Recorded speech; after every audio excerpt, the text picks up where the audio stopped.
Welcome back. We're going to go for a workflow here that allows you to change your mind with ease, because you will make mistakes and want to change your mind. And for this reason, I recommend that anything that involves a lot of manual labor, such as cloning and healing, liquify, that sort of thing, you get done early in the workflow. Because other things like color correction and so forth, things that Photoshop is actually making the calculations, that's easy. If you screw up, just hit Control Z and run the filter again. But the stuff that requires your time and effort, you sure don't want to have to do that twice. So that's why you want to get it done early. Of course, you also want to save and save often, which I just did.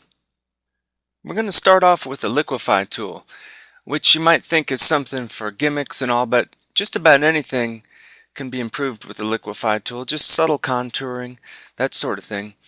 To begin with, I'm going to duplicate the layer. Just hit Control J.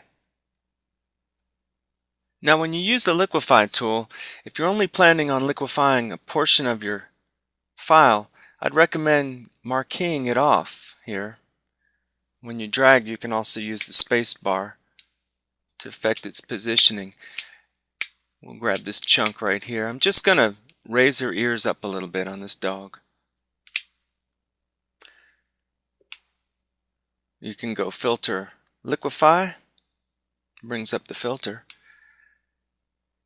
Now all I'm going to do is raise these areas up here, and you see we've got this lattice work of the chair behind, and I don't want any of those pixels to shift. Now you can use this mask option thing where you paint off a part that won't be affected, but I've never found that to work too well.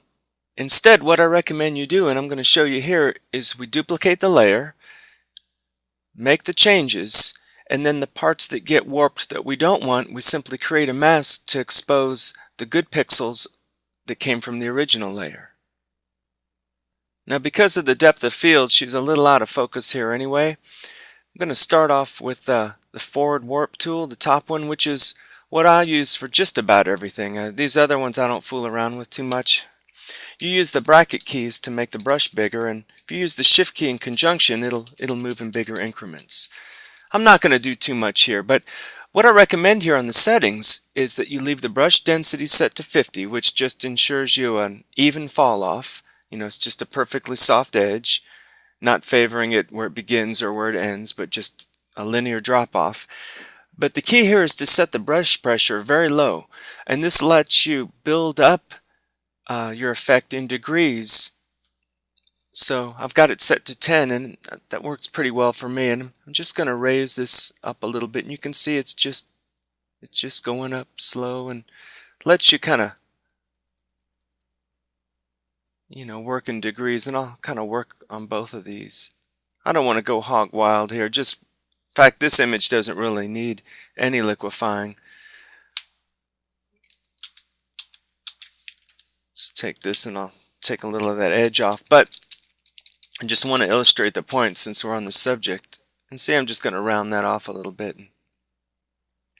and I'll click OK and let it run. Deselect. By the way, you can see in my layer, I can call it liquify. And what you want to do is any of these layers that you don't want to move around, click here and it'll lock the position right there. You can still paint on it or do whatever, but this will prevent you from accidentally moving. And in fact, if you try to move it, you'll get this little dialog pop up. I can live with that. I don't want it moving. Now if we zoom in here,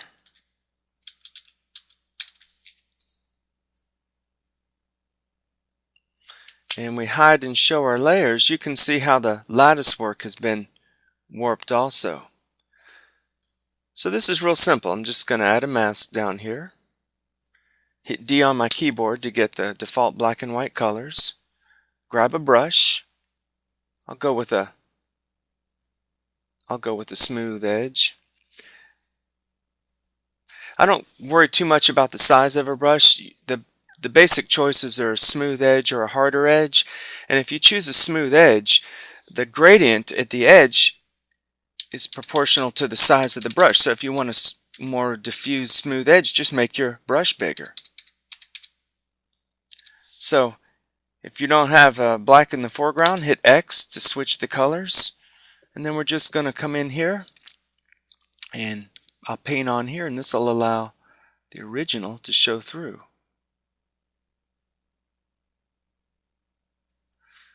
What I like to do is go around where I call the rubber meets the road, the parts that are kind of crucial. Like right here. And I'll go kind of trace it along here too. If you let up frequently as you're doing this, it'll work, because that way if you screw up, just hit Control Z and you don't lose the last 5 minutes of work because you didn't let up from your mouse click. And I'm just going about like this. From here, it's a simple matter of alt-clicking your mask so that you can see it in detail. And I like to grab a pencil tool, which I like it because there's no fall off, so I can paint black. Oh, when you get that way with you're on a tablet, click up here and ditch the shape dynamics. People pay good money for a tablet to do these things, but here I don't need that. See, I'm just painting black, and everywhere it's black, it uncovers what's over and lets the original show through. This is probably more than I need. We didn't warp it that much. And let's do it again over here.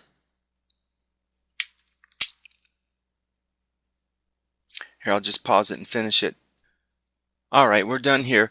It wouldn't matter what you do here. If the pixels are the same, then it doesn't matter painting on the mask. So if you alt-click, we'll get on the mask, brings you back to your original. The two toggles you want to have memorized are you alt-click the mask to show it, and then you simply shift-click the mask to disable it. And if we shift-click it, you can see how the chair is warped and then not warped. So there we go. And of course, the opposite of shift-clicking your mask to see its effects and not see its effects, or just to hide the whole layer. And now the ears are changing. Well, the main points I wanted to make concerning the liquify tool are go for a small setting so that you build it up in degrees instead of taking rushing it.